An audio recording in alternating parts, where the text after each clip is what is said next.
Hi everybody, this is Pete from See Your Toes again, and this is podcast number 43. Now today I want to talk about something that I think is quite important, and hopefully it won't take me long to talk about this. I'm hopefully not going to dawdle on for an hour. When I was growing up in New Zealand, we used to have iodized table salt. In other words, the government decided to put iodine into our table salt so that when we eat salt we would get iodine, and that's because New Zealand was really low in iodine levels in the land. I think it was first found out when the pioneers tried to bring in cattle into New Zealand, and they all got what they called, I think it was called bush sickness. They were pretty crook, and it was only when they put iodine into, I think it was either into the water that they drank or into the pastures, that they managed to fix that.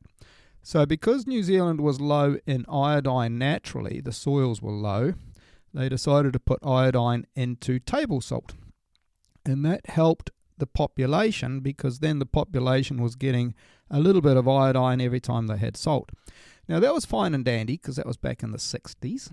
I think it's still available now. But what happens then in the 70s when the health people decide that, hey, salt's bad for you, don't eat salt. So then you've got a whole population that stops eating table salt.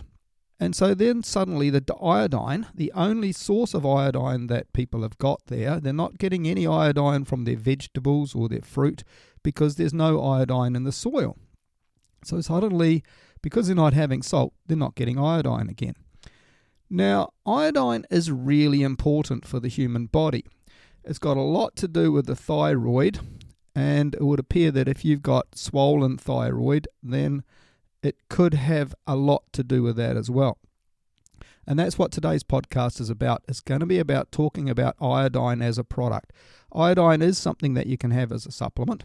And there's every chance that wherever you are, you may be in a place in the world that is low on iodine.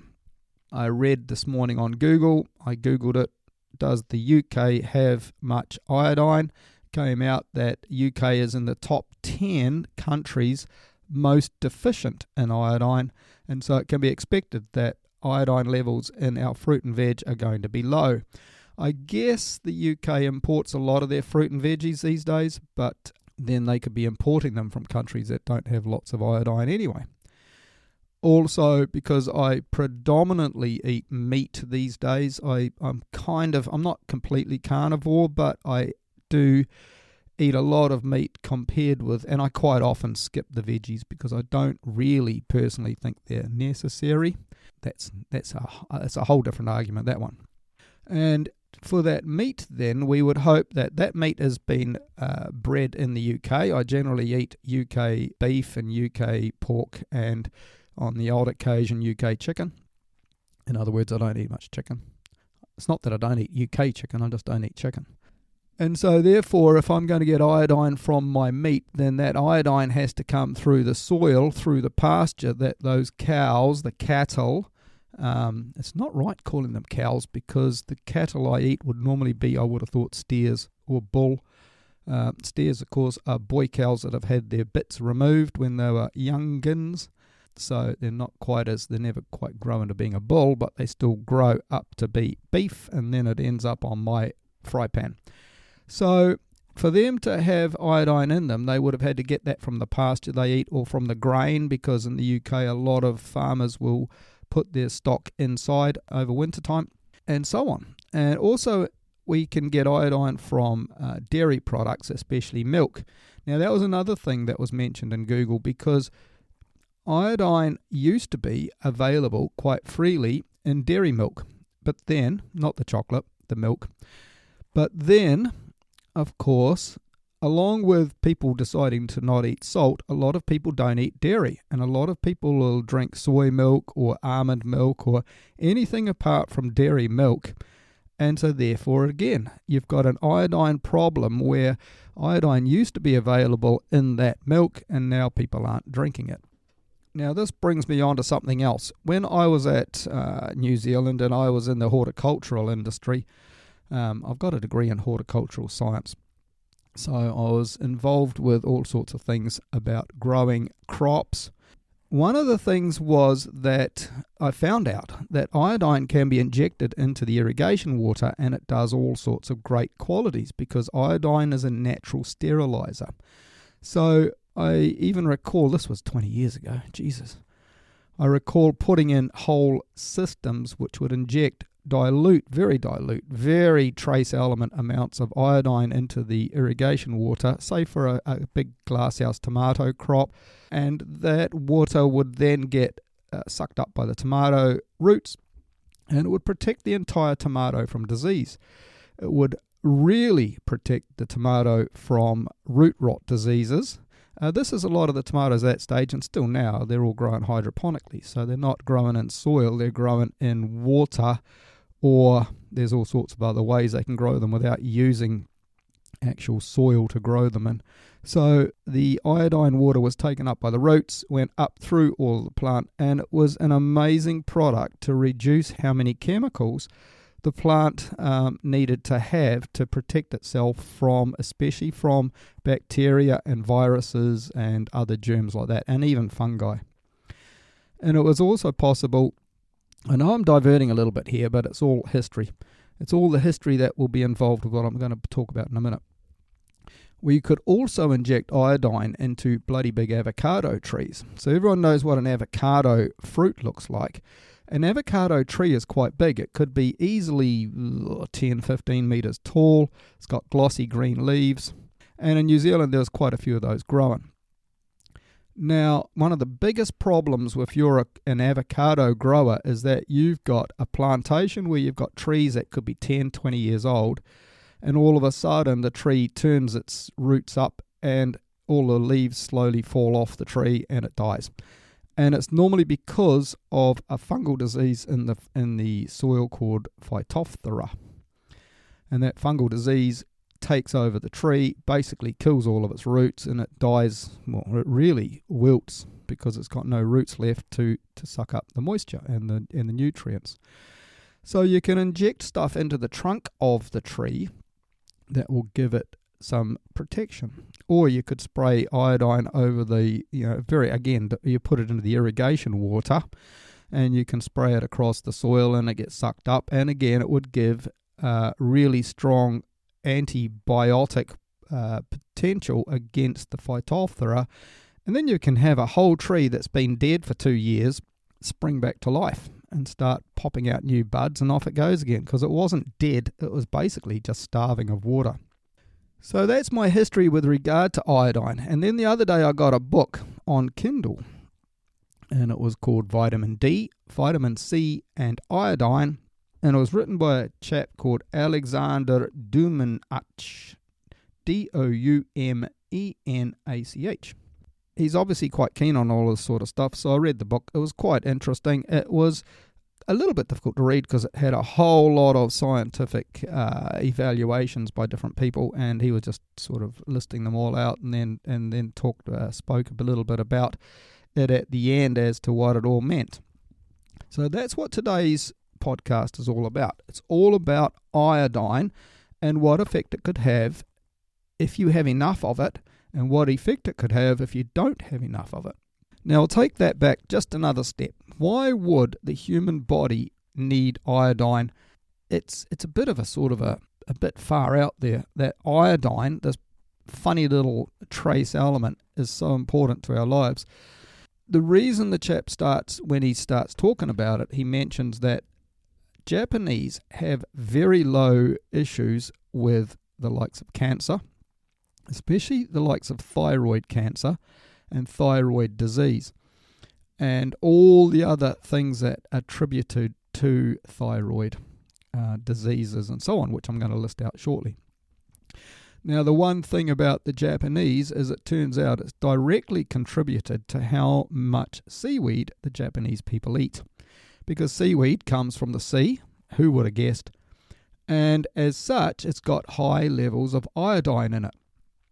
So we all know that there's lots of old Japanese wandering around that are 100 and something years old, and scientists have wanted to study them for years as to why they're living so long, and they've come out with ideas that it's because, Well, it's because they eat lots of red cabbage, and so therefore that's the bits inside the red cabbage that make it red. They're really good for you. We should eat more of those.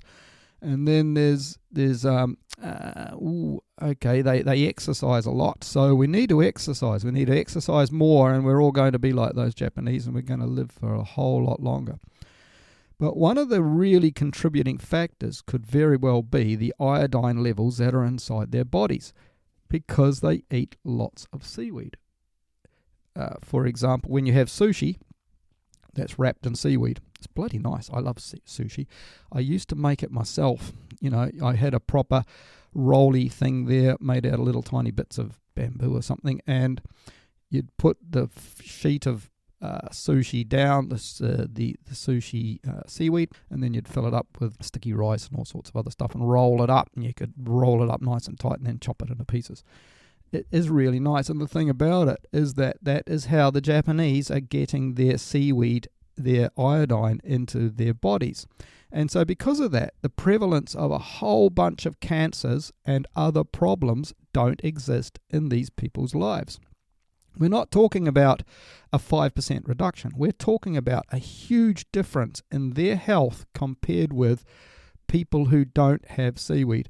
And it's been shown that iodine is high in seaweed. No, it's been shown that seaweed is high in iodine, and that this has got a very significant contributing factor to people's health and longevity. So let's list a few of those out. Now, I've written all these down on my phone, and my damn phone, of course, keeps turning off, and somewhere I should be able to find out how to not let that happen. Right, here's the first one. Reduction in risk of thyroid cancer. An increase in thyroid hormone. Now, it would appear that people with thyroid cancer, with thyroid hormone issues, with hyperthyroidism and hyperthyroidism can both have insignificant amounts of iodine. More than anything else, it seems that iodine is the contributing factor to problems related to the thyroid. Now, it goes a little bit further than that. We've got, at the bottom of your brain, you've got a little thing called a hypothalamus. And it sends out little hormones to the pituitary gland, which is directly underneath the hypothalamus. And the pituitary gland then sends out a slightly different product that goes down to the thyroid, and the thyroid is, for people who don't know, and I certainly didn't know, is in your neck, and it is wrapped around behind your air pipe, sort of halfway, 2/3 of the way up. So the pituitary gland isn't too far away from that, and it sends out little hormones to the, it sends out, I think it's a stimulating hormone, that goes to your thyroid and makes your thyroid release all sorts of hormones that go around and do different things to your body. So if the thyroid is a bit screwed up, then all sorts of things in your body get screwed up. And ironically, a lot of those things can be rectified with dietary iodine. So that's what I'm going to talk about too. I keep putting my glasses down, and then I have to find the bloody things on the table so I can keep reading. So one of the things that the thyroid gland does is it's involved with fertility in women and in men. It increases the sperm count. It increases the sperm health. It's indirectly involved with fertility as far as egg production is concerned. It's also involved with women's breasts, and we'll talk about that in a minute. It's involved with menstruation. In other words, it's involved with a whole bunch of stuff that is all about how humans are reproduced. So this is all the thyroid gland. Who would have guessed? You'd think that all of that would be down further south, but there you go. So they figured out that there's a low incidence of breast cancer in Japanese women who seem to be getting about 25 times greater iodine levels than other people. And this is directly attributed to the seaweed because they're not having iodine elsewhere. It's not necessarily in the soil, it's in the seaweed. They've got reduced thyroid gland size because a lot of people who have problems with their thyroid have swollen thyroid. Not that that's important, but if you've got a swollen thyroid, then it's not going to be doing a very good job. It's like, hey, I'm not feeling very well here. because of that, I'm not really going to be sending out all of these hormones left, right, and centre. I'm just sort of, can someone come and look after me? So they talk about, just for your own reference, they talk between 10 and 30 milligrams of iodine will help treatment of breast cancer. It seems to have a strong antioxidant effect, and it also has a strong anti-proliferation effect. So it's both preventing cancer in your breasts potentially, and it's also preventing, if you already have cancer, it can prevent the growth of that cancer. The thyroid disease, which is where your thyroid isn't doing well, can lead to having a 3 times greater potential for prostate cancer. And as a 60-year-old bloke, how many times do I get told that I have to have my prostate checked because of prostate cancer? So it's kind of pretty important for anybody listening who is in their 40s or 50s or 60s, because there's a chance that prostate cancer will come to bite you in the, bite you down that end. And so if it can be achieved by making your thyroid healthier, and the thyroid is the reason for potential prostate cancer, then we got to have a good think about it. Incidentally, while I'm on about it, iodine and iodide are both important because they're slightly different effects, especially around the growth of cancer. Iodine, by memory, is needed for the thyroid, but iodide is needed in other parts of the body. Fibrocystic breast disease. Now, this is where people have sore breast tissue, especially before menstruation, and iodine can prevent this. You need more iodine, incidentally, than iodide. Now, there's a product called Lugol's iodine, and Lugol's, Lugols, can come in a solution and in a tablet. Now, this Lugol's solution or tablet contains iodine and iodide, and it can be very useful. So this is what the book often talks about, incidentally, is that you can use it. Apparently it's been around for donkey's years. Hey, I remember when I was a kid, if you fell over and got hurt, or you got any sorts of scuffs and scrapes, or anything wrong with your skin, Mum would come out with the iodine solution, because it was that bright orange stuff, stick it on a dab, on a cotton wool, and smear it all over you, and so you'd be wandering around with an orange knee for a day or two.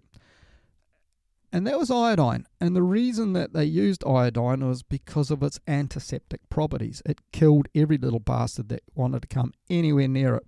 And you think of that sort of thing, but how many people with kids these days would think, oh, I'll go and grab the iodine.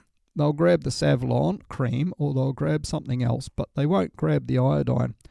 And this is a thing where I guess I'm deviating here.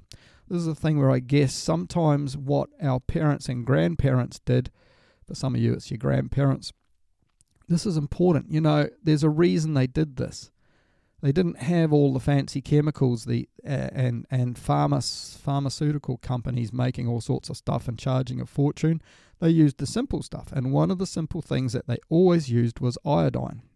Now, incidentally, with the fibrocystic breast disease, it could take several months to get rid of the problem entirely, but it has been said that it will get rid of it. And it could result in some short-term breast, I've written here short-term breast, but it's definitely short-term breast, discomfort as the breast tissue soften. If you have sore breasts, lumpy breasts that aren't necessarily breast cancer, but you find, especially around menstruation, these are problems that you have, you know about it, then I'm sure you know about it. It'll be yet another thing to really think, oh crap, here comes another period, I know I'm going to get sore breasts. Then this iodine treatment could really help you, and it could help you forever. So there you go. Thyroid disease, hypothyroidism from not enough iodine. Now, incidentally, it also talks about people with Hashimoto's, but it seems that you have to be fairly careful with iodine, because if you've got Hashimoto's and you take iodine, then sometimes your symptoms can get even worse. So you have to watch that. But I guess you could always sort of give it a go and just be cautiously give it a go and see what happens. Now, I am not a doctor, as you probably guessed. All I'm doing here is doctors aren't going to mention this sort of stuff to you for two reasons. One, it's not a standard product. 2, it's not a pharmaceutical product, so they're not making money out of it from the pharmaceutical people. You're just buying a little container of drops or a container of tablets, either or. It's going to cost you 20-something quid. They're not going to want that. Also, the data, of course, the pharmaceutical people and so on, they've got lots of data saying you need this, you need that, you need the next thing. They're going to want you to do that, and there's even, of course, the problem of litigation as far as getting in trouble if they say, hey, here's some iodine instead, why don't you go and try that? And you don't try it properly, you don't follow the protocols, and next thing you know, you've got worse symptoms than ever, so you go and try to sue the doctor. You should have put me on that pharmaceutical drug X and X stuff that's going to cause all sorts of crap through my body, but it's pharmaceutical, it must be good. It's a bit like statins. Don't get me started on statins. Diabetes. It seems to reduce blood glucose levels. It can actually even reduce the need for insulin in diabetics, to the extent that it can even knock the insulin medication off completely. Now that's interesting because, for example, we know that the ketogenic diet and the carnivore diet will both do the same thing, in as much as they will reduce, because they're reducing blood glucose in the body, you end up not having the same insulin problems. You don't need insulin to get rid of your blood sugar, because that's what's happening there, is that if you've got, say, type 2 diabetes, you've got lots of blood sugar running around, you've got to get it out of your body, and the way to do that is to have inject or have insulin to help you get rid of that.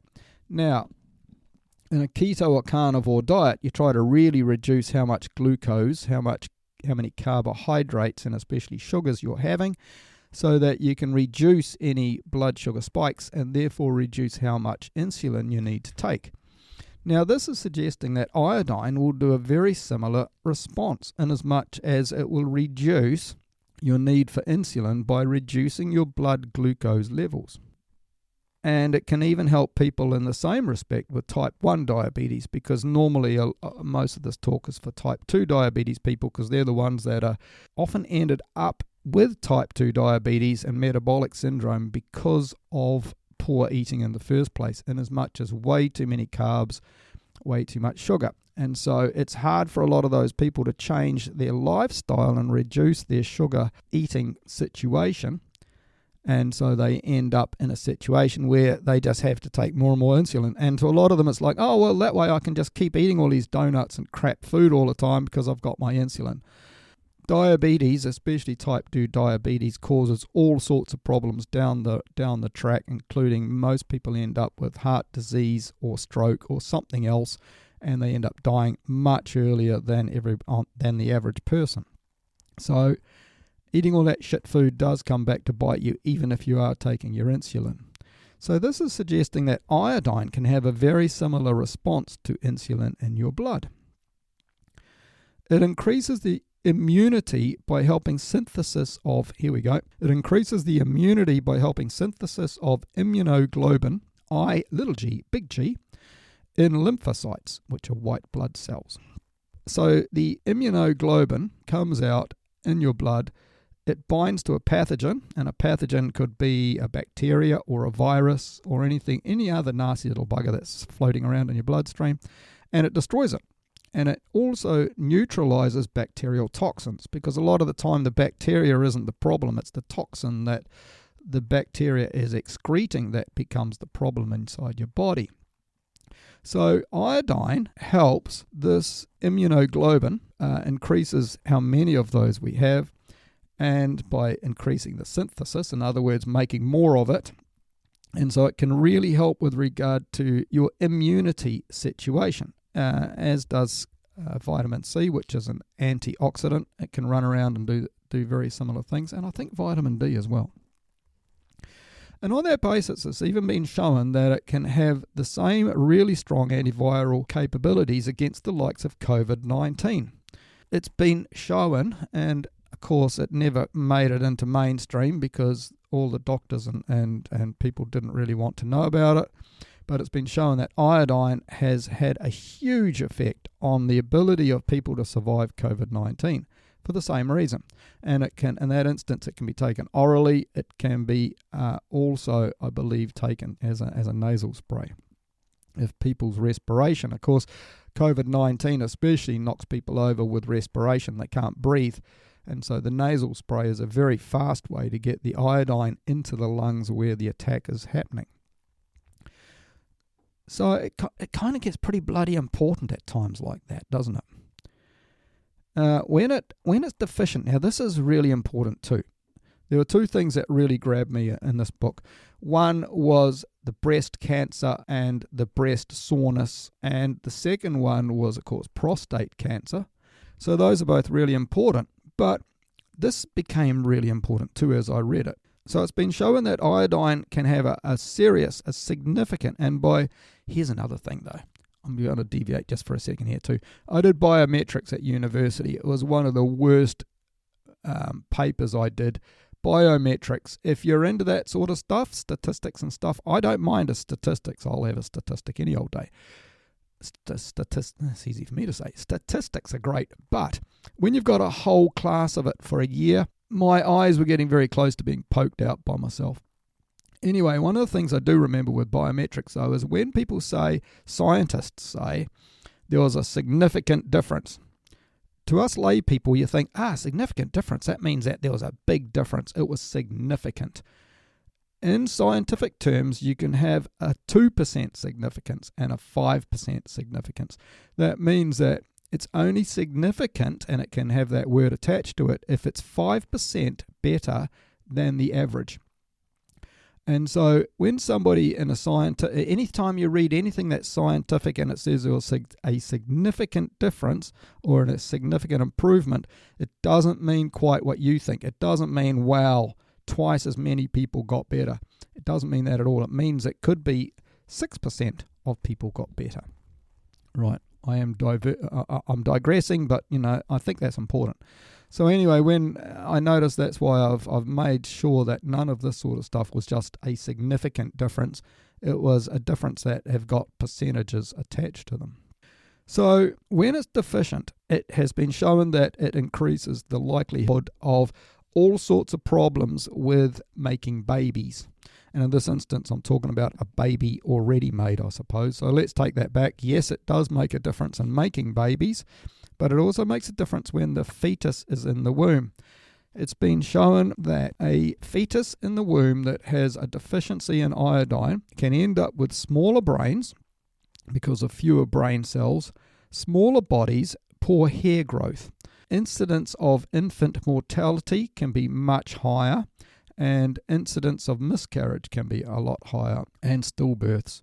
So all of that can be reduced simply by having iodine when the mum is having when the mum's pregnant. So it's been shown over and over again, especially in countries like Africa. There was one in Albania, China, where different parts of the country had more deficiency of iodine than other parts, and they found all sorts of problems with mums having babies, like the one I'm reading. And another one that they used, which a word that I was quite surprised with, was the word cretinism. And that means that the children don't have the brain capacity of what we would call a normal child. And this was also shown through China and a lot of these other countries. I guess we're in a position where they can sort of have a strong look, because you've got a lot of people there who are having babies, and they've noticed a lot of stillbirths or a lot of miscarriages or a lot of babies that just don't have the IQ of a normal baby. And so they've added iodine often to the water, sometimes to the irrigation water, and they found a huge difference in how many babies come out with a higher IQ after 3 or 4 years. When they're young kids, how fewer stillbirths there are, how fewer miscarriages there are, and so on. And it's really interesting, because something as simple as iodine it's the luck of the draw that where you're growing up, where you're living, has got a lack of iodine in your soil, and because of that, all of the food you eat is going to have low iodine. You're going to have low iodine. if you're a mum and you've got low iodine, like deficient iodine, then that can really cause all sorts of problems to your potential to make a baby. And make a baby is going to be healthy. So, hypothyroidism and hyperthyroidism, again, we're going back to that little thyroid, associated with menstrual disorders, infertility, miscarriages, and failure to lactate. So there's another one. Mums aren't lactating properly. Now, another thing that the book did mention was about bromine, because apparently bromine is used these days in the manufacture of breads in a lot of places in the world. They use a bromine in the bread to help it rise. And it's shown that bromine has all sorts of nasty properties in your body and has been shown to be carcinogenic. Now, I can't say that bromine therefore is involved in the bread that you're eating, but it certainly has been at other times, and it could very well be now. It might be something you need to look into. Now, iodine and bromine compete. So if you have bromine in your bread, you're eating the bromine, it's going into your system, then the bromine and the iodine compete for the same activities within your body effectively, and the bromine will cause all sorts of problems, iodine won't, but the bromine will prevent the iodine from getting in. So in that instance, if you have more iodine, the iodine will help flush your body of bromine. And incidentally, apparently, it will also help flush your body of fluoride. Fluoride used to be put in, again in New Zealand, they put iodine into the table salt and they put fluoride into the water. Ironically, fluoride was put into the water to try to stop dental disease, as in tooth decay. It's been shown that it had practically no difference in tooth decay, but it also creates bones and especially teeth that are brittle. And I have noticed that the twice that I've had to be the dentist in the last 10 years, both times my tooth is cracked.